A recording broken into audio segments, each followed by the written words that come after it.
জাতীয় নাগরিক পার্টির নেত্রী তাসনুভা জামিন মাহফুজ আলম এবং আসিফ মাহমুদকে পদত্যাগের কথা বলছেন। তিনি তার ফেসবুকে পোস্ট করেন, আমি এনসিবির কেউ না, আমি একজন সাধারণ 5ই আগস্টের আগের জনগণ হিসেবে বলতে চাই, আসিফ মাহমুদ এবং মাহফুজ আলমের পদত্যাগ করাটা অতি জরুরি।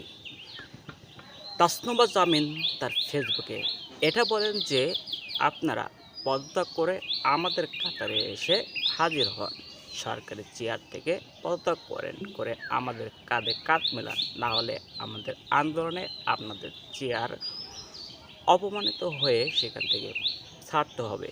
কারণ আমরা আবারও আন্দোলন করতে যাচ্ছি আওয়ামী লীগ নিবন্ধন বাতিল এবং বিভিন্ন গণহত্যা এবং বিচারের দাবিতে আমরা আবারও সরকারের বিরুদ্ধে আন্দোলন করব।